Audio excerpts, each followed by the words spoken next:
She said she went inside the house. She was calling his name, and she said he came upstairs around the corner and he had a gun, and he was just walking right towards her. She was just in shock. So she said she walked out the front door and then just started running across the street towards the neighbor's house. And I guess he came right to the front door and just started shooting the gun.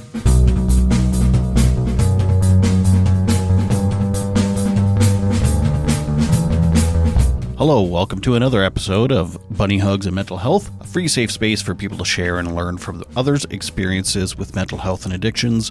I'm Todd Rennebaum, a suicide attempt survivor and a recovering substance abuser. Thank you so much for being here and listening to this week's episode. This week I'm speaking with Kelly Murphy, and unfortunately, she is part of a group of people that is expanding in the United States right now.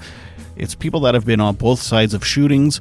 Her brother was a perpetrator and a mass shooter, and her children were in a school shooting.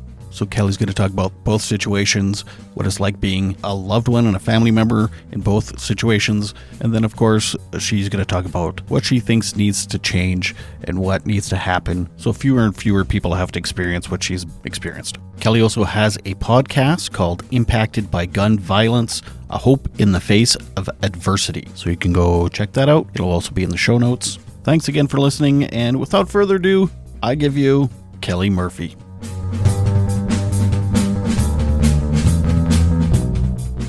My brother, we grew up in Connecticut, and we had like a very, very idyllic, perfect childhood for the most part, as perfect as it could be, I guess. We had great parents. We were the youngest of 5 kids, him and I. And so we didn't grow up with an abuse situation or anything going on like that. It was just, we grew up in a very, very normal household. My brother, somewhere around his late teens to early 20s, I know that he was using a lot of drugs.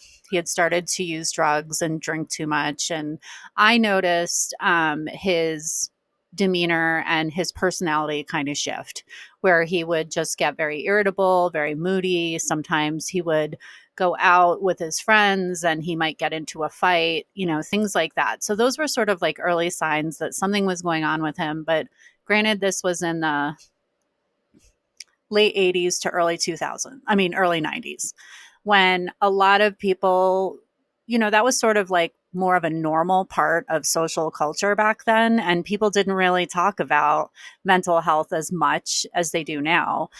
And so I just think that it was sort of brushed under the carpet in a lot of ways. He was a great athlete. He was an amazing hockey player. So that was sort of his outlet. And then he, on his own, decided he had been dating a girl and they were very serious. And he kind of wanted to get away, I think, from the influences that he had in our hometown that were probably bad for him.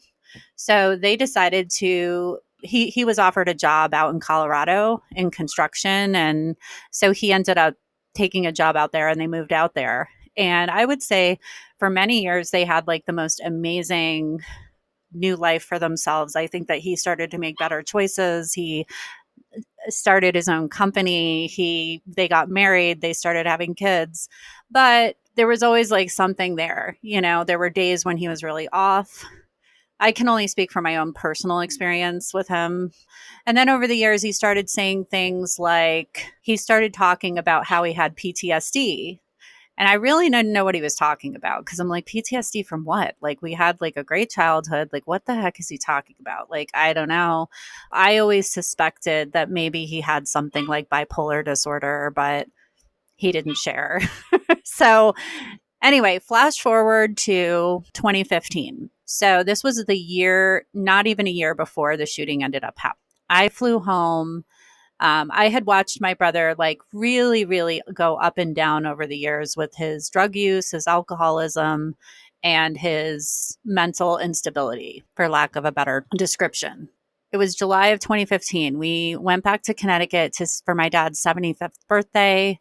He and his family were there. Me and my family were there. And one of the days, my mom was like, oh, well, we're taking family pictures today, but we can't do them till the afternoon. We were supposed to do them.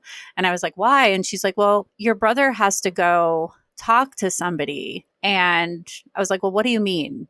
And I could tell she was sort of hesitant to tell me, but she just did. She said, well, your brother has to give some testimony in a case, in a court case. And I was like, about what? And she's like, apparently when he was in elementary school, he was sexually molested by a teacher. I was like, what? I was like, did you know this? She's like, no, we never knew anything. She's like, all of a sudden, I guess he had been called by some friends that remembered him spending time with this teacher, and other people have been coming forward that were assaulted by this man. Was it like a civil case, or was it a what's the word I'm looking for? Yeah. So, like, basically, the way that it worked in the early 80s, when the crime occurred, there was a 5-year statute of limitations.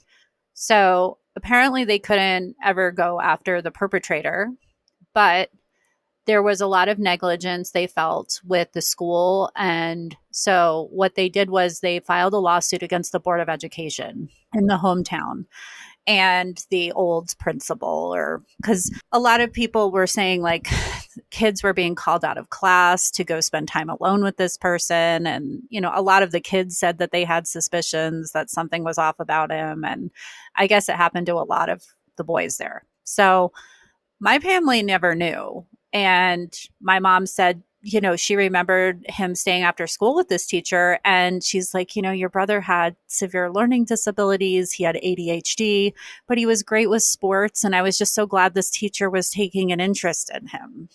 Your poor mom. I know. Just breaks her heart. It just broke her heart. I mean, now we know about people in a position of trust and how that happens. Back then, you never would suspect the teacher or the person in the position of trust. It was like the stranger danger, the guy on the street, like coming in from the, from the projects, or the, coming in. Don't take candy from a stranger. Right, Yeah. bringing you candy Yeah. or offering you drugs to get in their van or something, So anyway, this had happened to him, and he had to give this testimony in this case. Oh, which would be like opening up a wound that you, I can't even imagine. Yes. Yeah. So when I look back, hindsight 2020, what I see is when he was telling me all those years, I have PTSD, this is what he was referring to. But he never told us what it was about. And he had also, I know he was taking antipsychotic medication toward the end, and antidepressants and things. And I just don't think he was taking them well. But after that testimony happened, I think that he really, really went on a downward spiral. In fact, I know he did.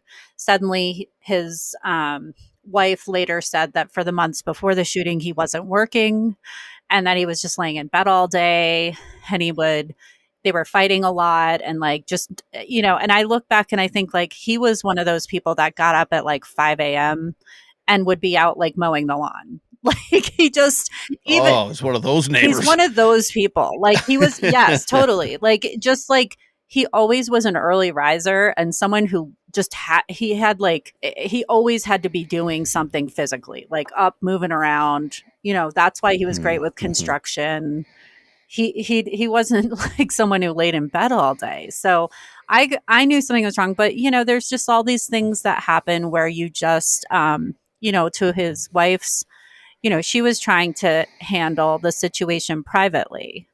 And she wasn't reaching out to my parents or anything. I think because she was hoping that he would get through it, and she didn't want to shame and embarrass him. So all these things happened. So anyway, leading up to the week of the shooting, I had spent Easter with him. Actually, one question. Had they won their case, or did they? Yes, they did. Oh, okay. Now, okay. The case was actually still going on when the shooting happened. Okay. So they hadn't finished it. Ultimately, they did. One of the big, terrible results of that is because my brother committed this crime and was incarcerated when they finalized that case, he could not be part of that case anymore. So other victims received, money and compensation, and validation, but he was not able to be part of it. because of what he did. Now, I mean, none of us could really care. We couldn't care less at this point. It's just we're more. I Mhm. was mostly mad that there was the 5 year limit of statute of limitations. I would have loved to see that perpetrator go to jail. That would have been the Right? ultimate Yeah. like justice in my mind. Nobody could have cared, about the money or whatever it was, but that did it. We kind of felt that that was sad because after the situation happened, then his children could, that could have helped them had they been able to.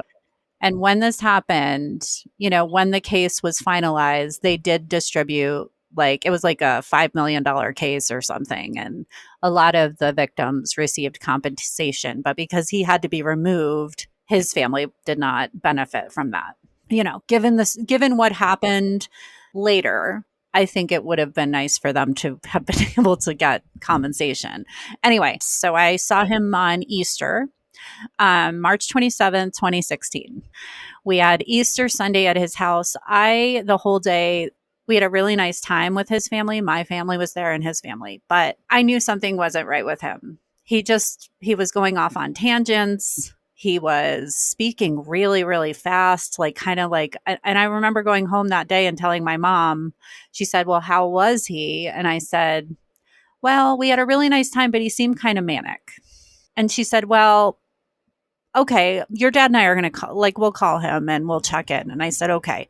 And unbeknownst to me, my parents had called him a couple days later and spoke to him. And I guess he got really mad and he yelled at them and he hung up the phone on them. And then he had another encounter with like another family member, and he walked out of his AA meeting that week. He was acting very, very unwell. And so the day of the shooting, the day before, I should say, his wife had started reaching out to family members. She reached out to one of my other brothers. She reached out to her best friend, her dad. She had been talking to people on the phone saying, something's very wrong with him. I think we need to get him some help. And she was trying to get him to go to the hospital with her, is what it was. So Oh, I see. Like she wanted, professional help, not just oh, family. yes. Yeah. No, she wanted, because honestly, so my brother and I are the only two people in our family who live in Colorado. Everyone else is like 2,000 miles away. So she was calling them, but they couldn't be there. Otherwise, they would have come right over and helped. And she didn't want to bother her neighbors and feel comfortable sharing So anyway, Hmm. so the next morning, she was on the phone with my other brother, and he said, I really wouldn't go back into the house. She had dropped her daughter at school. She said he was acting very strange. And he said, I wouldn't go back in the house. But she said that she got there and she saw like one of her neighbors outside, like gardening. And she figured, well, if something happened, at least I can have her come help me or something. And I'm just going to go inside one last time to see if he'll come to the hospital with me. And she said she went inside the house. She was calling his name and she's like, come on, I really think, just get in the car. Like, let's just go. And she said he came upstairs around the corner and he had a gun. And he was just walking right towards her with like a crazy look in his eyes. And Was it a pistol or a it rifle? was a handgun. Yeah. So a little pistol. And he was just walking right towards her. So she turned and walked really fast out of the house. She said she was just in shock. Like she didn't know that he had a gun. Like she didn't know. She was just in shock. So she said she walked out the front door and then just started running across the street towards the neighbor's house who was gardening. And I guess he came right to the front door and just started shooting the gun. And he ended up shooting my sister in law in the back. And the neighbor across the street, like a bullet grazed her face. Um, and she was able to like crawl and in like around her house and get in the back of her house. So my sister in law is laying there on the neighbor's porch, just, having been shot. And he was just he came out into the middle of the road, firing the gun just at random all over the place. He was screaming and yelling. Nothing that he was saying made really any sense at all. He was talking that he was from the Bible and he was, I mean, he was on some mission from God and people were devils and just stuff that was completely crazy. And their next door neighbor heard the shots being fired.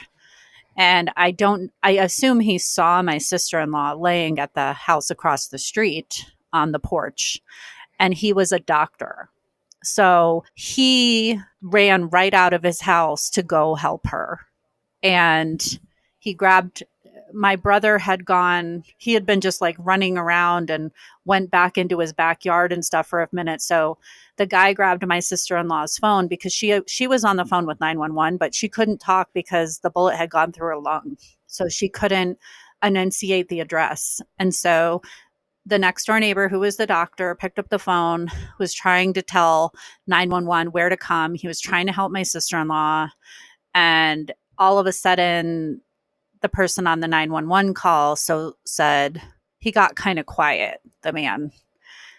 And he said, where is the man now with the gun? And he said, he's coming right at me with the gun. And you just hear gunshots and then nothing. And he shot and killed that man. And strangely, he didn't go back and kill my sister-in-law. She just was laying there. He kind of went off back into the street. At this point, the police were coming. And so when the police arrived, he had gone back in the back of his house and he started firing the gun at the police at first. And then, for some reason, he said, "I'm putting the gun down, officer." And he put the gun down and they arrested him. And it was just the most unbelievable situation. Like I still, even when I tell the story, I've told the story a million times, it still just does not seem like it possibly could have happened. It's the most unbelievable situation. And nothing I ever could have in my wildest of dreams ever have imagined happening. So you said 3 people ended up dying that day? So I won't say thankfully it was just one, but it was just one. It was the doctor. My sister-in-law did not die, and neither did the other neighbor who had her cheek grazed. 3 people were shot, but one of them was killed. And thankfully for, my sister-in-law, thankfully is okay. And the bullet went right through her. They said that the way that it happened was like a way that was good, that she wouldn't, I mean, obviously her life was totally put at risk, but if you're going to be shot, they were saying the way that the bullet went through her. Best possible scenario. Yes. Yeah, exactly. She was, we knew from day one that she would survive, and that, so she, and, which thank goodness for a million reasons, but particularly because they had 3 children and she needed to be there to take care of them. So, wow. So, yeah. So he ended up getting arrested. When you think of mass shooters, quite often they take their own life, or they are hoping the police will do it. Yes. In his mind, he told me later that he thought that when he first was firing at the police, it was because he didn't know who they were. When he first saw them, he was firing at them and he didn't know who they were because they were on the other side of a fence. But once they said, "Police, drop your gun, drop your weapon," or whatever, he said that he thought that they were on the same side as him. Oh, okay. Like he was the good guy. Yes, totally. Like that's in his mind. He was so confused. He didn't even recognize that he was the bad guy, He is serving life in prison. So he is. Has he been diagnosed with anything, or does he take regular meds now? Or? Yes. So that's the other thing that really, really sucks about the whole situation is that once he was in prison, he got good health care. Yeah. He suddenly, he was being properly medicated for the first time. I mean, he had been medicated before that, but I'm sure it's hard to understand as a Canadian when you guys have like way different healthcare than we do. But like here, even if you're like, I always say, like, he was like this white, affluent guy who had his own business. I mean, he made good money. You'd think he would have been able to afford great healthcare, but he was self employed. And so he paid a lot of money for the bare bones policy that him and his family had. And he did try to go to the hospital once and asked for help. And they asked him, they said, well, are you wanting to hurt someone right now? And he said, no. And he said, well, do you want to kill yourself today? And he said, no. And they said, well, I'm sorry, we can't admit you. But he was hearing voices. So, there's such a problem with our healthcare system here as well. I mean, you can't just get help. And it's here in the United States. I mean, you can go get a gun in 20 minutes, but if you want to see a therapist, you might need to wait 3 to 6 months For a therapist? for a therapist. Yes, like even a private. Like even with private insurance, because you have to wait till that person has an opening, and you have to hope that they're even taking new patients. So good God. Yeah. I mean, I had like a year-long wait list to see a psychiatrist, but I mean, therapists are pretty much plentiful here. Right. Some of them you do have to pay privately. Some of them under insurance. Some of them are under the healthcare or whatever. But yeah, I know. Wow. Yes, it's. And to be honest, I went to the hospital once, suicidal, and they basically told me to go home too. But They did. A lot has changed. Right. Around here since that, because that was about 12 years ago or something. Right. But I mean, ish. That's kind of how it is here too. I would say that things have gotten better. That was almost 9 years ago, but it's like crazy to think that just 9 years ago it was so bad. Like, and it's better, but it's still not where it should be. I mean, I always think like we have all these little ERs that pop up like on every corner out here now.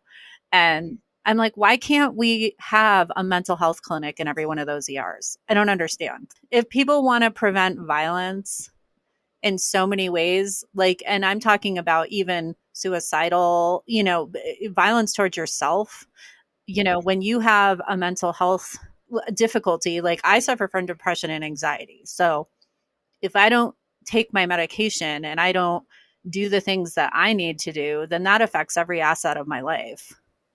Like it affects your relationships. Yeah. It reflects your job. It reflects everything. So why is it not a priority? I don't know. It's hard to understand. It is. And I had a friend who's a nurse. She commented, like, if you go to the ER with a broken arm, you see somebody. Yes. They don't say, well, come back when you have 2 broken arms. That's when it gets really bad. Right. It's like, I'm asking for help right now. Like, I'm a middle-aged man who knows when something's wrong with my brain. Yeah. Like I'm not, this isn't like I'm here every other day, milking the system or something. I know. And that's the thing that drives me crazy. It's like, like you said, if you had a broken arm, you'd go in, they'd fix your broken arm right away. They should do the same thing if somebody, especially if someone themselves is coming and saying, I need help, because usually when someone gets to that point, it's pretty bad.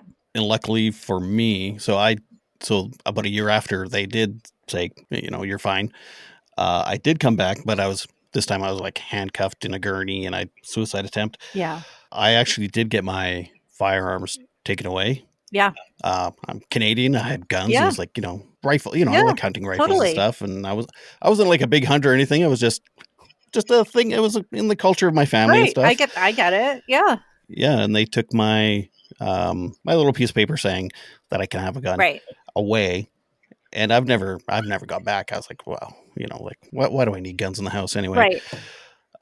That's one thing that's interesting, because I've wondered about that. Like, I think that is pretty common. I think when people do get to the point where their firearms are taken away, it's usually in a serious crisis.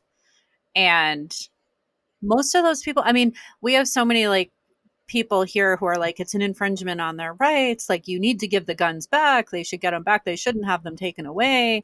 And I'm like, well, but that person might kill somebody or themselves. And it's just a safety precaution. And here you can petition to get them back. I mean, it's not like they Same. I could have Yeah. done the same thing. I just didn't bother. Yeah. I was like, I think like a lot of reasonable people who've been through some sort of crisis, that is the conclusion they come to. Like, I don't really need them in my house. Like, maybe it's better for me because if I am in a situation again like that, like, I don't want to have easy access to a gun, you know?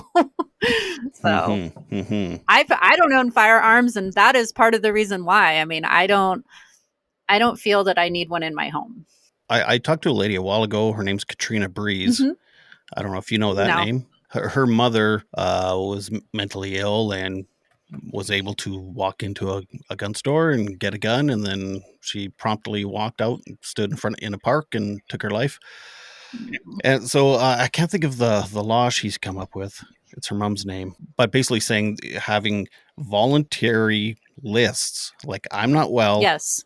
do not sell me a gun. Yeah. And my name is on this list. It's not infringement on anyone's Right. rights because you're voluntarily saying, Yes.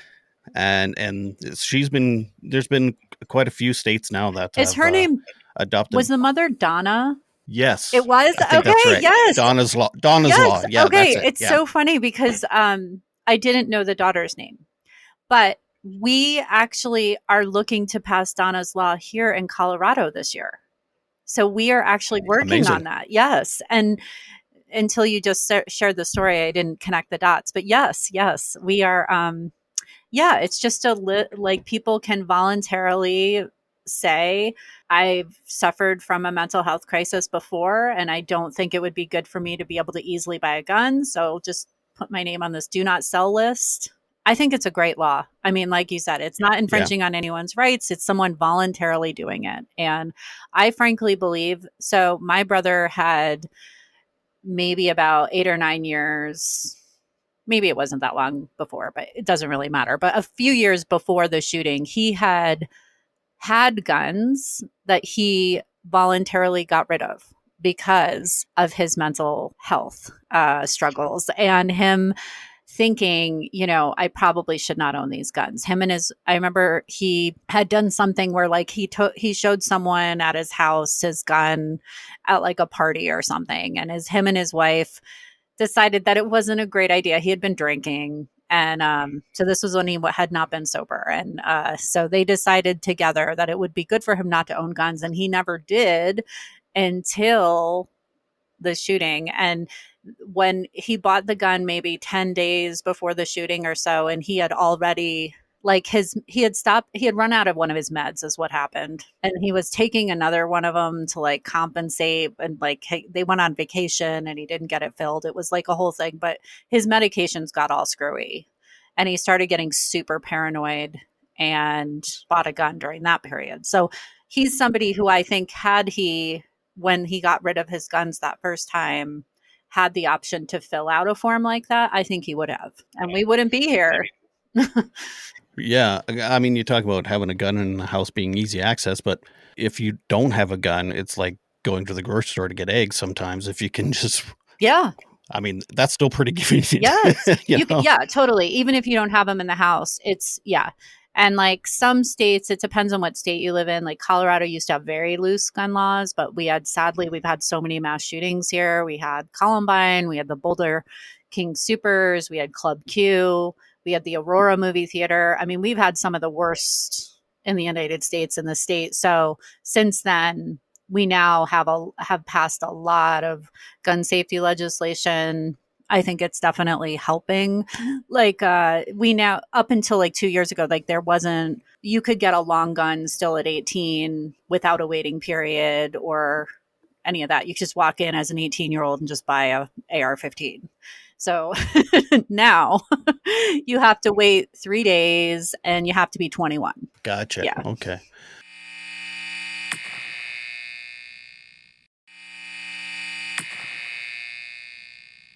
I was gonna say you can buy a gun, you can even join the military Yeah. and stuff, but you can't legally have a glass of wine with supper. No, I know. Well, that's the thing. I know it's some of the laws. That comes up a lot. Like when we are at the Capitol, like talking about bills, people say, well, you can serve in the military at 18 or you can do this. And, but a lot of people are like, yeah, but that law to be fair, I personally don't think that 18-year-olds should be able to sign up for the military now. Now I think maybe we should make it 21 because your brain isn't fully developed, and we know a lot more about people's brains and, the way that people develop. We know so much more than when they made that 18.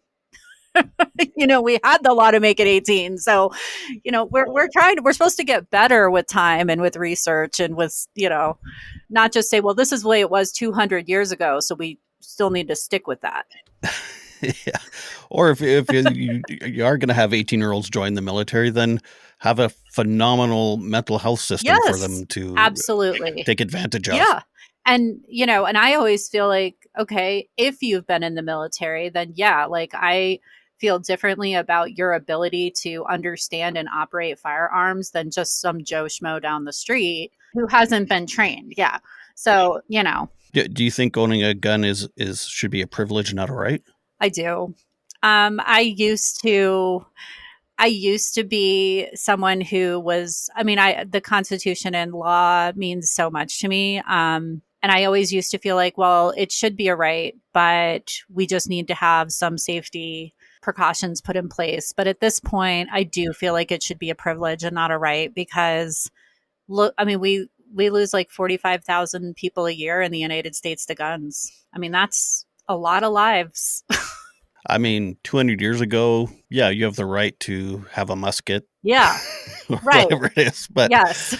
to be able to own 50 AR-5, yeah, whatever, AR-15s whatever or, AK-47s, like, if they're, and they even have guns like that people can get here pretty easily that maybe that's a stretch. I shouldn't say pretty easily, but you can get them where they're modified and, they are like a full-on machine gun. We have bump stocks that turn semi-automatics into fully automatic weapons. Like, it doesn't make sense for just anybody to be able to buy one of those.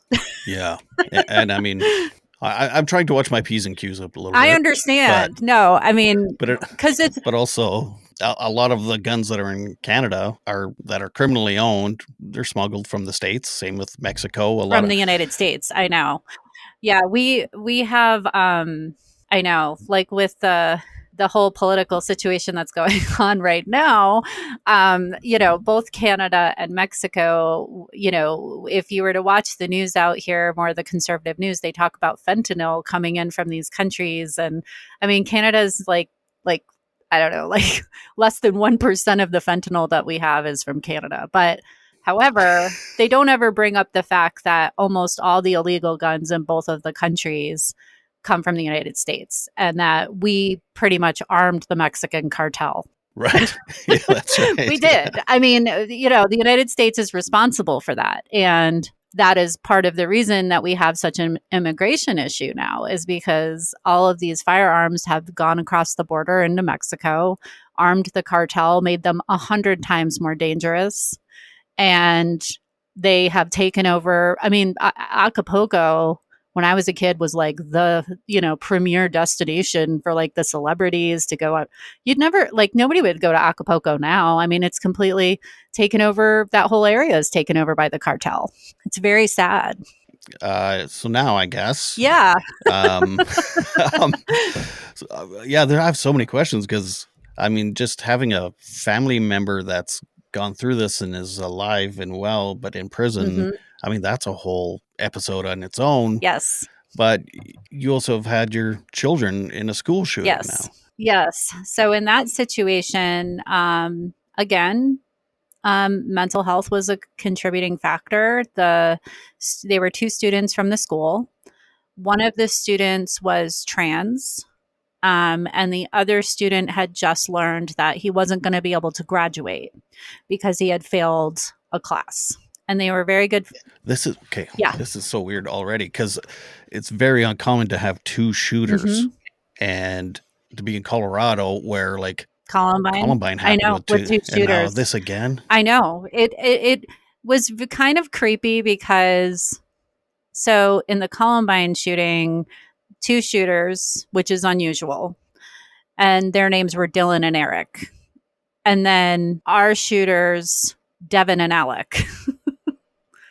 So they almost even have like the same names. It's really weird. Very weird. It's but mental health was definitely a contributing factor. I mean, the older one, who was Devin, he had some, a lot of struggles within his family and had suffered from depression and had a lot going on. And then the other student, I mean, came from a situation where there was a lot of dysfunction in the home life. And the mom had been 15 when she had him, and she was sort of living out her teens and 20s while she had a bunch of kids and not really taking care of them all the time. And this poor kid was sort of responsible for all the younger siblings and just trying to make it through school and life and everything else. And so basically they got together and both were having a really difficult time individually, and decided that this is what they were going to do. They were going to come in and they were going to terrorize the specific classroom of kids who they felt had targeted them with bullying or whatever else. And I mean, there's a lot more to the story than just that, obviously, but that's sort of the gist of it. And so they brought a bunch of guns in a guitar case, and they went into the classroom. And one of the shooters, there were two doors to the classroom. One of the shooters came in the back door and held up a gun and said, "Nobody move," and was standing in front of the doorway. The other kid came in the other door with the gun and started firing at them. So they were trapped in the classroom. And a couple of the students attacked the boy who had the gun in the back of the classroom, and they took him down. And Wow. but sadly, one of the boys who did that was shot right in the chest and was killed. 3 days before his high school graduation, this poor kid. And then my kids were upstairs in the school, and they were just hiding in classrooms. And that also that was a terrifying experience. My older one, hiding for 45 minutes, knowing that there's someone out there with a gun in their school. She's 11 years old. They had like the lockdown recording going on and on and on. And then the SWAT team came in and had guns pointed at them in their full tactical gear, screaming at them to put their hands on their heads. I mean, it was just, you just can't believe that this is happening, like in the United States, like that this is just a reality that kids here are living with every day. And my younger kiddo, he was 9. I think that he was young enough, and he has kind of like just a funny personality and doesn't take things a whole lot very seriously. In some ways, I don't know if he was maybe too young to really be impacted. Maybe I think that when he gets older, and maybe if he has his own children someday and he has to send them to school one day, that might change. you know but the older one, I mean, it's been a rough road. I saw the experience change her, and it certainly changed me. And what year was that? That happened in 2019. It was the STEM School Highlands Ranch, and May 7th, 2019. So how did it affect your daughter? So she was always like a quiet and introverted kid, but she loved school. She really loved going, and she felt safe there. And she actually chose to stay at the school. Both of my kids did.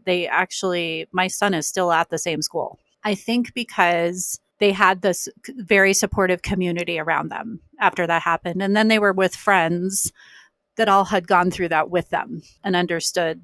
She definitely, I think her whole sense of safety just changed after that. The next year when they had their first lockdown drill, she was very afraid. Yeah, I can imagine. It just boggles my mind that these things even have to be practiced. Like I when I grew up, it was fire. Yeah, that was it. The fire drill. We would practice fire drill. Yes, we had the fire drill. That was it. Yeah. Yeah, and now our children, it's just random shooters walking around shooting everyone in your school. At your school. That's what the. I know. Fuck. It's just not the way it should be. It's not.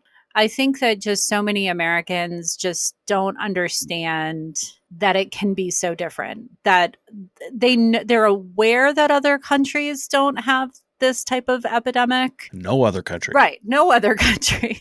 But it's almost like they just live in a place in their minds where they've never seen that directly, or they have false information about it, or they've just been conditioned to think that everyone should have a gun at every moment of the day.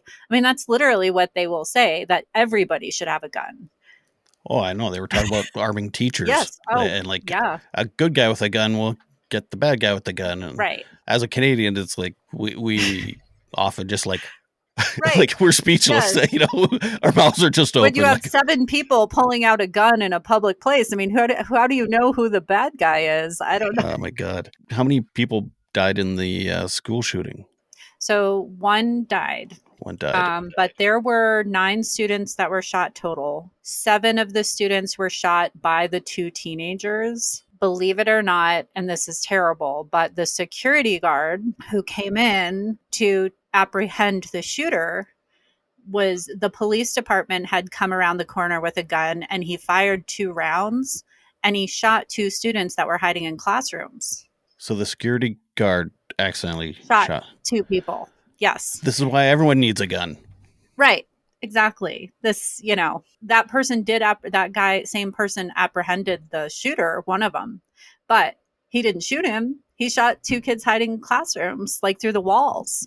Like Wow. one, and thankfully nobody was seriously injured. It was like a student was shot in the foot and another one in like the side of the leg, but they were okay. But still, yeah. Could you imagine being a kid hiding in a classroom and a bullet comes through a wall and hits you? I mean, it's just so beyond comprehension, Yeah. like how this makes sense to people. I don't know. And it's like, as a culture, you constantly have PTSD. Because yes. I mean, 1 kid killed, 7 shot, they'll have PTSD. But then, like your daughter, anyone that was in that building. There was 1,800 kids in that school. Oof. Kindergarten through 12th grade. I know that there were kids in 3rd grade and up who still to this day really struggle. And we have lost, since that happened, I think we've lost 3 students who had survived that day to suicide. Because the residual effects of an event like that, and then you go out, it's like somebody who goes into the military and comes home. All of a sudden being with people who have no experience with PTSD, and you're in this like normal world where people are worried about stupid shit that really doesn't matter.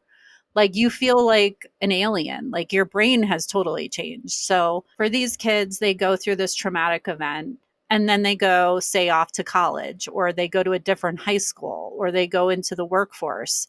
And suddenly they're with people that have no concept of trauma. They feel very isolated because of that.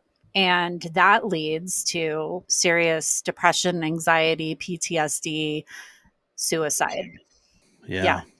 At this rate, everyone will be able to relate. Yes. It seems like, Yes. I don't mean to laugh, but you know what I mean? It's just. I know. It's because what else can you do? I mean, it's just a fact. If you're not affected already, you will be eventually. Well, look at your case.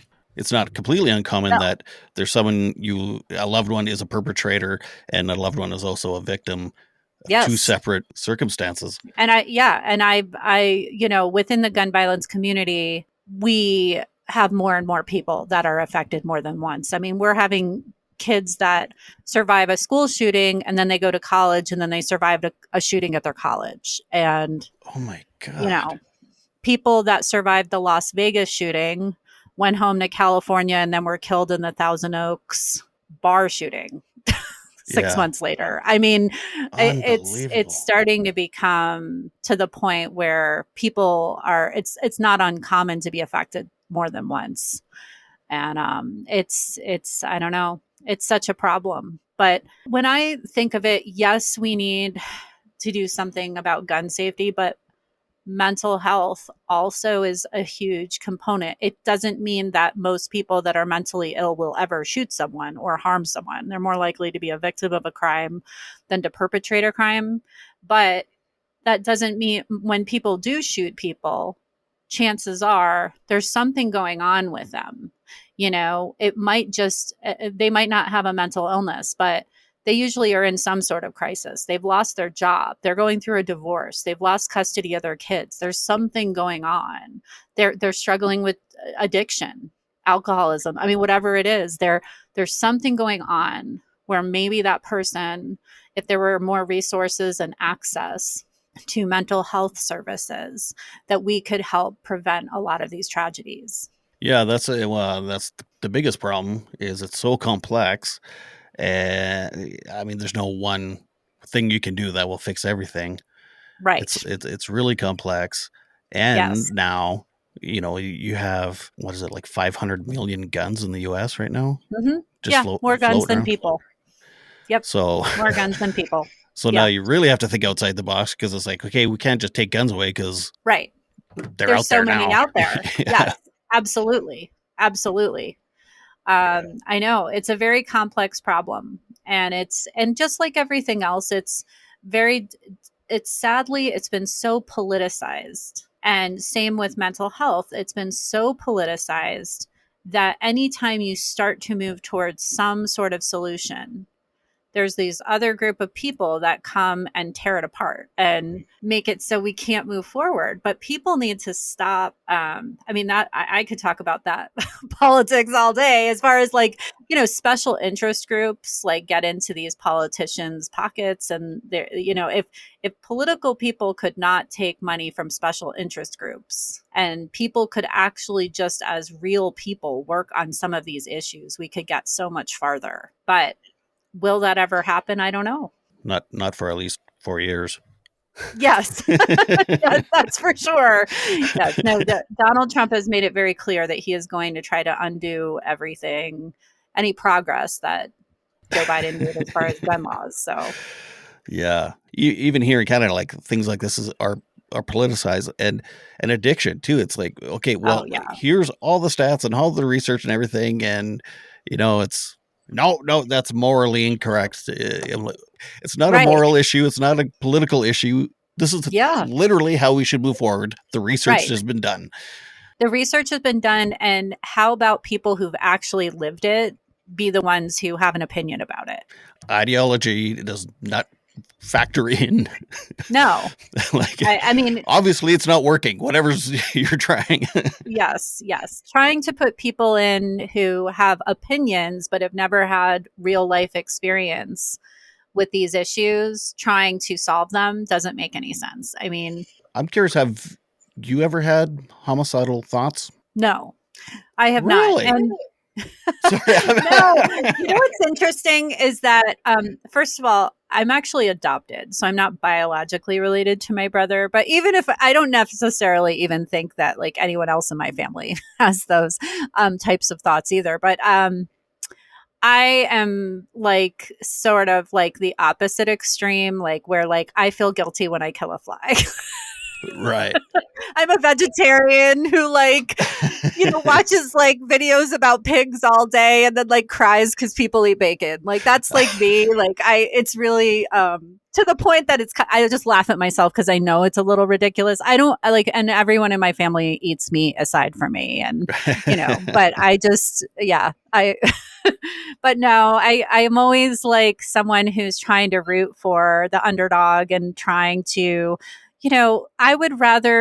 I see solutions I don't think that punishing people is how we get to solutions. I do think there are people who do need to be punished, to be clear, but I do think like the criminal justice system, for instance, now what my brother did, he killed somebody.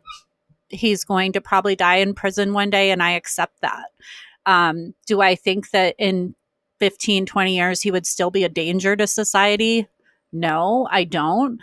But that's just the way it is. Yeah.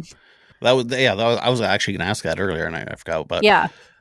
I mean, he was clearly mentally unwell, but Yeah. that's not. They didn't take that into factor, I'm guessing, in the No. lawsuit or in. Nope. Yeah.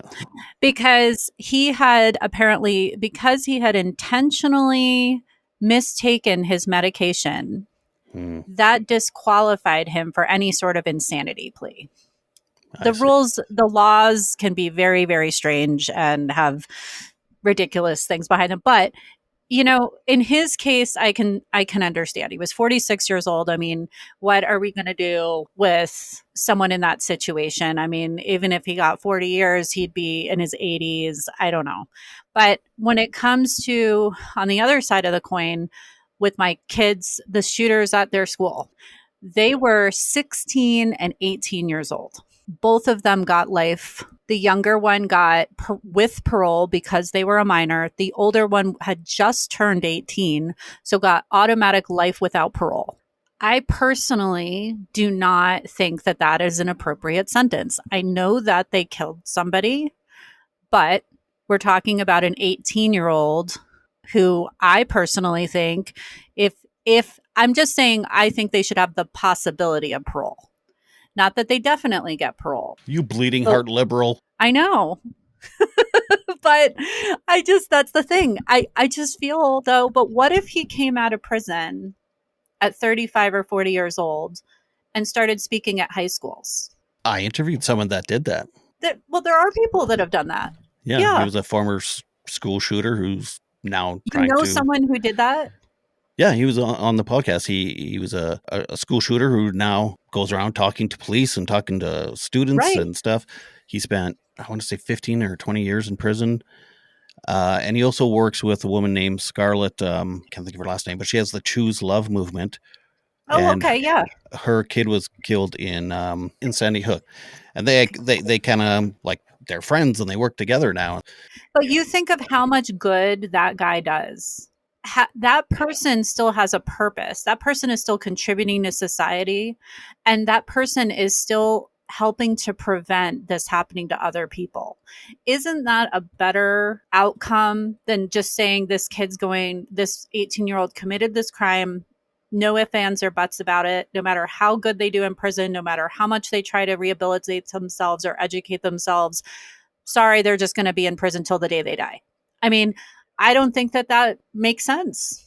I think that now people will say, but how could you say that you want them to get out? I mean, they're just going to get, listen, I'm not saying I want them to get out. I'm saying I want there to be a possibility that they can get out if they do a lot of good and if they commit to doing good when they're released. Like not just isolating Yes. them forever, but actually like having them reintegrate into society and making society better. Making society better. And that's the thing. I really think that there is a potential Yeah. for people to do that. So I don't know. I mean, yeah. So when people say, do you have homicidal? Have you had that? Or I have, I've never attempted suicide, but I have had suicidal ideation. I did struggle very much with depression as a teenager and anxiety. And that's another reason I probably have compassion and empathy, because I remember what a tough time that was in life to go through.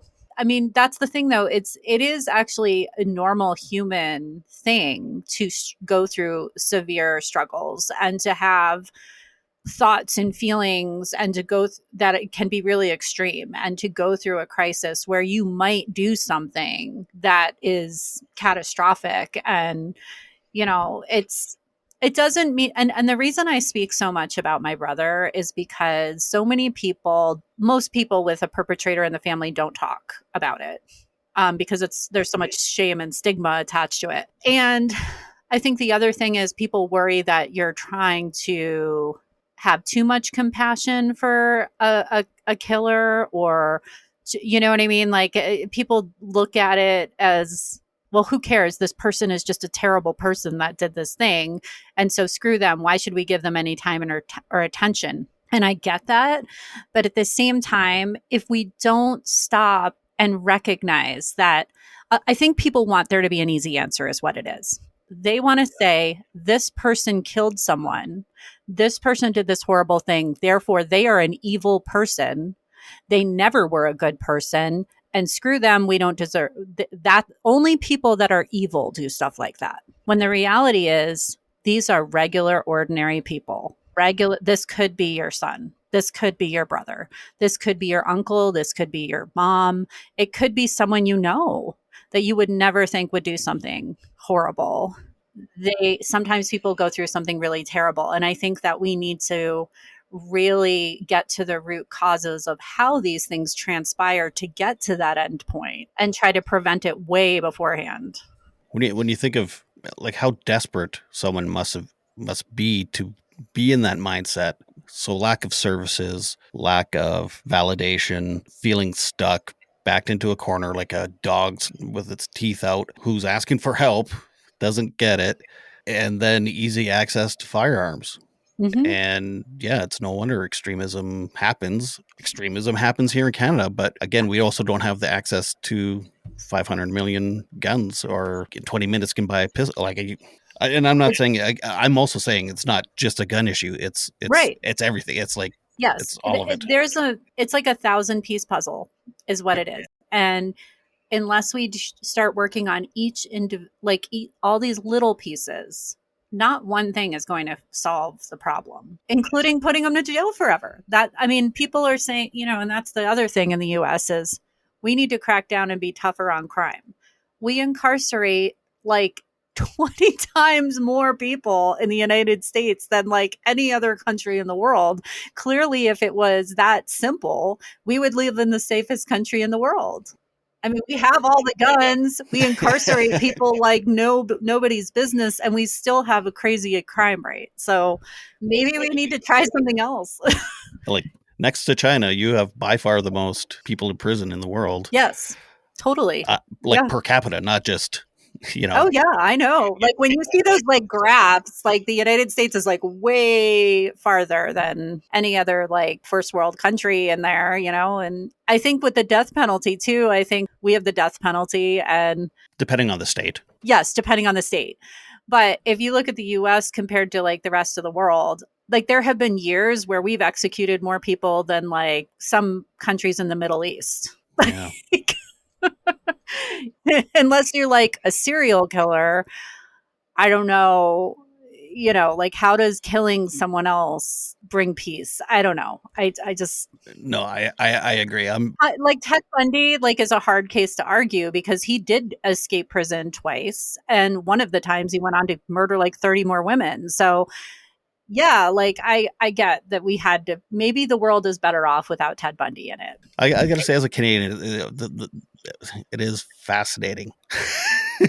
Oh, I can imagine. I mean, I just think that people need to use their voices to get involved in causes that they really care about. I think that is very important. Whatever it is that you care about personally, whether it's mental health advocacy. For me, I work a lot on gun violence prevention here in the States, but it could be, you're part of the LGBTQ community, or you care about the homeless, or you care about, whatever it is, you care about schools. I think a lot of people, we were taught not to talk about politics when we were young, not to talk about our government, not to talk about religion, things like that. It was taboo. But I think that people need to understand that these things, especially politics, they do affect your everyday life. And if you want one thing that everybody, I think, should do is find something that matters to them and do something to get involved on that issue. What if it's pro-gun? Well, you said everyone. Yes. We do have people who feel that way. I have to respect that they feel as strongly as they do, as I do. I do feel like that's part of living in a free country, or it's supposedly a free country, and free country with the highest amount of incarceration. Yes, highest amount of incarceration, and yes, and by far the amount of gun violence. It is polarizing, the States, because there's so many wonderful things. Like I've traveled in the States before and stuff, and it's like, oh my God, they've got it right here. In a lot of ways, and then other ways I'm like, it really is like the extremes. It is the extreme, but I think everybody should try to make the world a better place. I think if everybody spent a little more time and energy outside of their own lives just contributing to something, then I think the world would be a better place.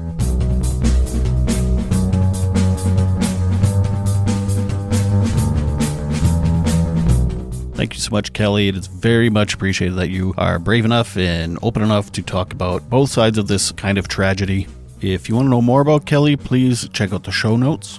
And also in the show notes, you can check out my website address. It's www.bunnyhugspodcast.com. You can find links to my socials, buy me a coffee, merch, a bunch of stuff on there. Go check it out. And if you haven't already, please rate and review the podcast. I say it every week, and I mean it every week. It's very, very, very helpful for others to find the podcast when there's more ratings and reviews.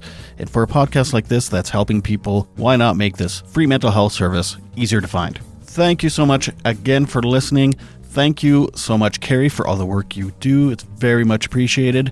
And until next time, please remember to make your beds and take your meds. Bye.